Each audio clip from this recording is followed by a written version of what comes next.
Environmental literature in the early years. We are born with a natural concern for the environment, even if we don't always hang on to it. Children are naturally curious and inquisitive. They enjoy being outside and can oftentimes entertain themselves exploring a sandpit, digging for worms, smelling flowers, and collecting treasures.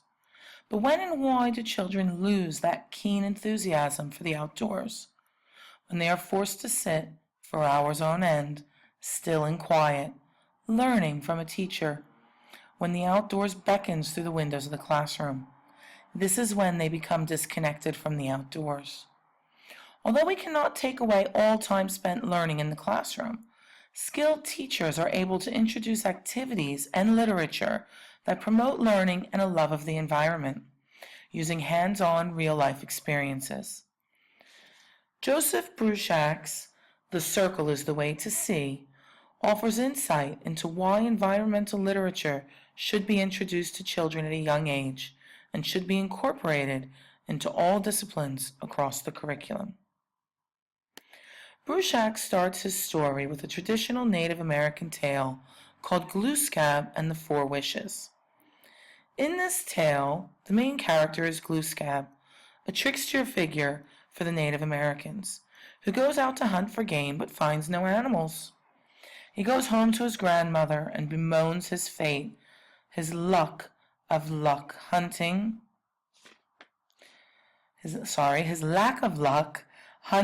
and makes 4 wishes, and his grandmother makes him a game bag. When Glooskap re-enters the woods with the game bag, he calls to the animals to get into his game bag, as the world is ending and they are in danger of dying. When he returns to his grandmother with all the game from the forest, she is angry and warns him of the danger and folly of what he has done, saying that future generations will die of hunger. Glooskap returns the animals to the forest. The moral of the story is that there are many dangers to overhunting animals, which will in turn affect the environment and endanger future generations of humans on Earth. This is the type of story that Native Americans would tell their children growing up, while teaching them to respect all creatures, the land, and the earth itself. It's a timeless tale which needs to be spread today, for the damage that is being inflicted on our planet is becoming more and more obvious. But the biggest point that this story makes is the fact that children can be taught at an early age to respect the environment that they live in and coexist with all of Earth's creatures. Why is it so important to begin introducing the idea of environmental awareness and literature to children in the early years? This is the age where children are the most curious and the most educable. They are sponges waiting to soak up whatever they are told and shown as true and correct. By introducing environmental awareness through storybooks that are engaging and interesting, children are becoming lifelong champions of the environment and conservation. If the teacher is able to link the literature used to other curricular topics, such as math, science, and social studies, the connection to nature will be deeper and more ingrained. Not to mention the fact that the teacher is not adding more load to herself. She is only enhancing what she is teaching with another resource, literature. Books that can be used in the kindergarten classroom to teach children about the various aspects of environmental awareness are readily available in school and public libraries, for purchase on the internet, or at a bookstore, in digital format, and even in video format on YouTube. The possibilities are endless for teachers who are willing to look further than their own bookshelf for ideas and stories to read to children. Each teacher has his or her own favorites, which they read to children year after year, without even realizing that they could be used for more than just entertaining a class of 25 4-year-olds. All stories that are published for children have a purpose of some sort and can be used as teaching resources. It takes teachers understanding and reading deeply into the stories that they present to their classes for them to find the teachable moment and expand on it. In my classroom, I have shelves of Miss Christina books that I use every year for teaching. Inside each book, I've placed an index card with a list of vocabulary that the book teaches, concepts that are introduced or enhanced, activities to extend learning, and the resources that I will need to bring the story to life. While they took a long time to prepare, they assist me in using the stories as more than entertainment. They help me to use each book to the fullest extent possible. And while I believe that holding and reading books is important for children, I also realize that we're entering a technological era where children need to have basic IT skills in order to function in the future. As a compromise, I've created links to video clips of many stories that I enjoy reading with my students, and I've assigned QR codes to them. This has worked out very well for those stories that I do not actually own hard copies of. For the stories that I do have copies of, I've created read-along stories by recording my own voice along with a bell to tell them when to turn the page, and I've given these QR codes also. Both of these kinds of stories can be used on the iPads that we have in class, allowing students to enjoy literature and use technology in age-appropriate ways. My students enjoy using these iPads to access stories and are keen to listen to stories all day long, which is beneficial to them in numerous ways. A favorite story of mine and many teachers, even parents, is that of The Lorax by Dr. Seuss. While I value the movie made from this classic storybook, I do prefer the book version in my classroom, for the simple reason that children need to learn that books are precious. The Lorax teaches the basic premise that conserving trees is an essential way to keep the earth balanced and clean. Dr. Seuss introduces this concept using the character of the Onceler, whom is consumed with greed and begins cutting down the trees in the forest. The Lorax character comes forward as the champion of all living things, speaking for the trees and beseeching the Onceler to stop cutting down the trees in his forest, as the consequences would be disastrous. Of course, the Onceler continues chopping down the trees, which causes the animals of the forest to leave, for he's polluted the water, soil, and air of the forest. Only then, when all the trees are gone, does the Onceler realize the folly of his way. Let's watch a clip from the story. I unloaded my cart. In no time at all, I had built a small shop. Then I chopped down a truffula tree with one chop. And with great skillful skill and with great speedy speed, I took the soft tuft and I knitted a thneed. The instant I'd finished, I heard a gazump. I looked. I saw something pop out of the stump of the tree I chopped down. It was sort of a man. Describe him? That's hard. I don't know if I can. He was shortish and oldish and brownish and mossy, and he spoke with a voice that was sharpish and bossy. Mister, he said with a sawdusty sneeze, I am the Lorax. I speak for the trees. I speak for the trees have no tongues. And I am asking you, sir, at the top of my lungs. He was very upset as he shouted and puffed. What's that thing you've made out of my truffula tuft? Look, Lorax, I said. There's no cause for alarm. I've chopped just one tree. I am doing no harm. I'm being quite useful. This thing is a thneed or covers for bicycle seats. The Lorax said, Sir, you are crazy with greed. There's no one on earth who would buy that fool thneed. But now Children relate to and react to this story by expressing their dismay over a land with no creatures, dirty air, and dirty water. They are eager to devise ways to stop this from happening. In order to extend the activity of reading the story and watching the video, you can do some craft work with the children, such as making truffula trees from recycled material and paper. Another great activity would be creating children holding an earth and writing their promise to the earth and how they will stop damaging the planet, promoting action and change. Another story that teachers use often in their classrooms is Sophia's Dream by Land Wilson. Sophia is a young child who dreams that she speaks to the moon and asks why he's so blue and sad. The moon replies that she needs to visit him in the sky, as she needs to see firsthand what he sees day after day. When Sophia dreams herself in the sky, she sees that the earth is being damaged and abused by the very humans that depend on her resources to live. The moon then describes to Sophia ways that humans have destroyed the earth and ways they can stop the damage from becoming worse, and even how they can reverse some of the damage. Let's watch a video clip. Then one time, when the moon seemed blue, she noticed that his face was too. "Excuse me, moon, what bothers you? There must be something I can do. You need to come and visit me, for there is something you must see. But you are up there, far away. I'm on Earth, I have no way. My dear friend, let me share with you something special that you can do. Tomorrow night, when you're asleep, dream that you take a giant leap." So she closed her eyes.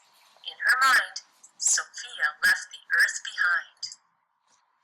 When she reached the moon in space, she asked about his gloomy face. "Now, my friend, that you are here, I'll show you what it is I fear. Take a close look at Earth with me, then tell me, what is it you see?" There's giant swirls of white and blue. It's like a marble in our view. I see such a beautiful place, surrounded by the black of space. Your Mother Earth is where you live. She is my closest relative. Also home for nature's wonder. Now she's saddened by real plunder. With dirty waters, land, and air, it looks as though she's in despair. Her people seem so unaware that what Earth needs is better care. You all must think of Earth each day and care for her in every way. Learn more about what you can do to help the Earth and all of you. The things you do and what you say will make a difference every day. Aim high with everything you do, then you'll inspire others too. Once you see from this distant view, awareness may come over you. By far, your gift of greatest worth is our dear home, this planet Earth. The fact that the young character says this makes it more real to students, encouraging them to take action. Besides teaching the concept of recycling, conservation, and environmentalism, the language and rhyming in this book is outstanding. A great activity to extend this story would be writing down what the children dream of in regards to the Earth, and how they would like the Earth to be when they grow up. This brings in critical thinking and promotes action towards making the dream a reality. One final story that I enjoy using in my classroom is The Tiny Seed by Eric Carle. The journey of a tiny seed, less than half the size of the others, illustrates how seeds are dispersed, and it gives an introduction to the senses. During the journey, different seeds are destroyed in various ways, while the tiny seed continues on. Let's watch a small clip. Now it is spring. After a few months, the snow has melted. It is really spring. Birds fly by. The sun shines. Rain falls. The seeds grow so round and full, they start to burst open a little. Now they are not seeds anymore. They are plants. First, they send roots down into the earth. Then the little stems and leaves begin to grow up towards the sun and air. There is another plant that grows much faster than the little plants. It is a big, fat weed, and it takes all the sunlight and rain away from one of the small new plants, and that little plant dies. While the story stresses the growth cycle of seeds, it can also be used to expound on the idea of how we should treat plants, not stepping on them and picking them, and the importance of plants and flowers for the environment and our own psychological well-being. Some activities for this story could include creating fingerprint flowers, or also tissue paper flowers with real sunflower seeds inside, then writing out the steps of how a seed grows into a plant. It is important to ensure that children partake in hands-on learning activities alongside reading the stories to embed the concepts taught. Because children learn through play, fun activities are vital to achieving the goal. There are a variety of activities that can be set up for children which link directly to the story read. There are also other ways to incorporate the outside into our classrooms. In my own school, for instance, we have the outdoor learning environment, which has been a big project of mine for the past year. In this area, we promote the importance of children spending as much time outside of the classroom as they do inside of it.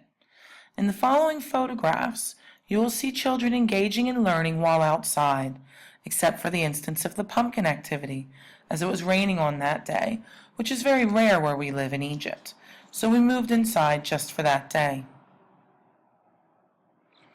In the pumpkin activity, we had read many stories about pumpkins and made some inquiries into how pumpkins grow. We then cut into the pumpkin. The children brainstormed about what they thought would be inside. We had answers ranging from another pumpkin, candy, a witch, it was Halloween, and finally seeds. Students then had to reach in and pull out the seeds, describing what it felt like using many adjectives. Finally, we researched for recipes for what we could use our pumpkin for. We cooked the pumpkin meat down and we made pumpkin bread, cake, soup, and cupcakes.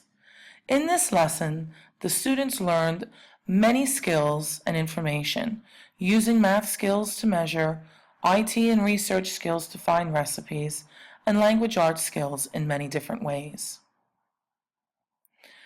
We also enjoy moving our storytime sessions outside of the classroom. We have many areas where we encourage children to read, including our reading pool that we set up for the months of November and December. We empty out our little pool area and we fill it with carpets, bean bags, and books, covering it with fabric to make a cozy area for reading with friends. We also have a reading corner year-round for reading with older students or parents before and after school. We also enjoy moving our maths activities outside, such as using a hopscotch frame for counting and recognizing numbers. In the past, we've also done shape hunts outside and hunts for number QR codes. Another great activity that can be done outside is planting. We have a large farm near our school, which we cooperate with, and we use the farm to allow the children to interact with the animals and to plant real plants.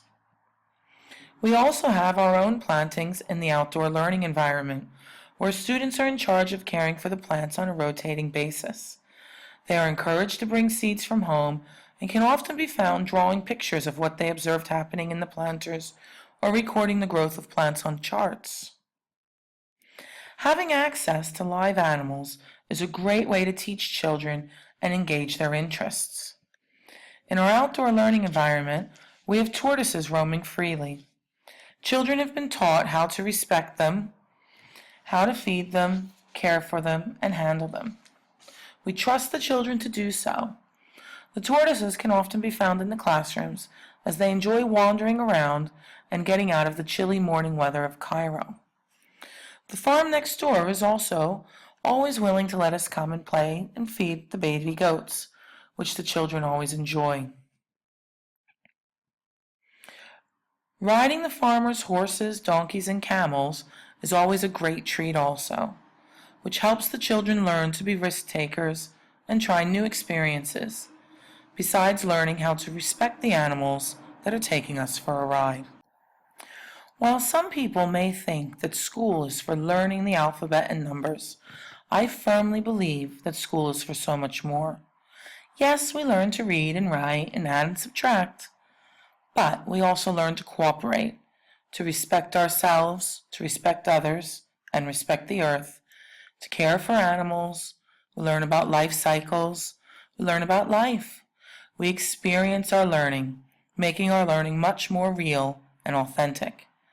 While we engage in all of the activities in this presentation, and more besides, we are learning to be responsible citizens of tomorrow's world, a world which needs animal lovers, nature lovers, and environmentalists to help solve the problems that past generations have created. Unless someone like you cares a whole awful lot, nothing is going to get better. It's not. Wise words from Dr. Seuss. Thank you so much for listening to my presentation.